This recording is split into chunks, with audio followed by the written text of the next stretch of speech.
Your view seems kind of optimistic. How real do you think, or how realistic do you think that perspective is today? Is it succeeding? Do you feel to offer your tradition as something to think about, or what do you mean? That actual the view you're explaining right now, that is it actually taking hold within the evangelical church? I've been trying to convince people of this for a long time. It's one of the problems we have in this so-called postmodern world that we're a part of, where you can see it, and you can see it in many ways, that evangelicalism and even liberalism, for that matter, among Christians, there's a realignment that's happening.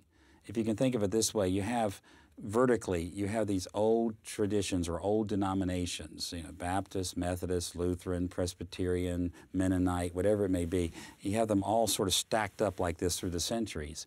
But what's happening is that you're finding people affiliating with each other, not this way anymore so much, but this way. What they're affiliating around is common beliefs, if their emphasis is on orthodoxy, or common practices, as their emphasis is on orthopraxis, or common religious emotional experience, if their emphasis is orthopathos. And so it's cutting across denominational lines. Now, well, that's, in my opinion, that's probably a good thing, because denominations tend to, after time goes on, they tend to petrify, and they tend to become very closed to influence from the outside. And so to have this kind of cross-pollination, I think, is good. But I also believe that reaching deeply into your branch of the church's past and its history and understanding where it came from, where these views came from, is also valuable. So what I'm hoping is that we'll never lose that vertical denominational distinctives among us, but at the same time be able to join hands across those lines, so we can actually talk to each other about things and learn from each other.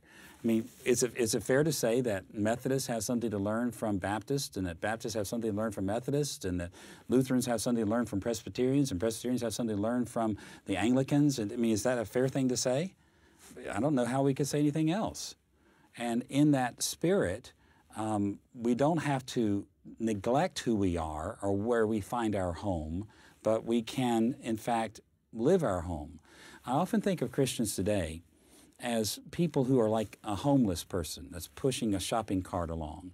And what they do is they watch television, or they read a book, or they read the Bible or something, and they go walk around the neighborhood just sort of picking up things that they find in the neighborhood that they want to collect into their shopping basket. And they go on. They have no home, they have nowhere to stay, they have no sense of family or belonging. They're just kind of walking around picking up whatever they can pick up. Other people look at their branch of the church or their tradition more like a prison. I know in generations past, that's the way it was in my life. I was raised Baptist, and as far as my family was concerned, if you weren't a Baptist, you were basically not even a Christian. And you certainly didn't want to talk to any other denominations or let them come in and talk to your young people. That would really be destructive, okay? And so it became like a prison for me. Well, rather than thinking of ourselves as homeless, no family, no home, no orientation, and rather than thinking of ourselves as imprisoned in a tradition, why not look at a tradition or a branch of the church like a home? And you know what you do in a home.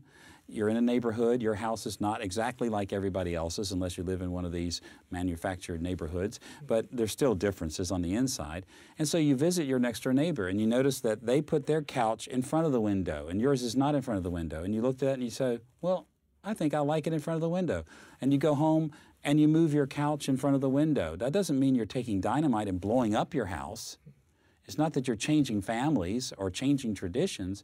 It's just you're adjusting things and nudging things around, changing the color of the paint or the arrangement of the furniture based on what you learn from other groups. I just find that to be a healthy way to do it, and it acknowledges the fact that Christ has given us these things as gifts. He's given us, on the one hand, our own home, our own tradition, but He's also given us contact with other Christian traditions, and these are gifts. And we ought to delight in them and find our way through them.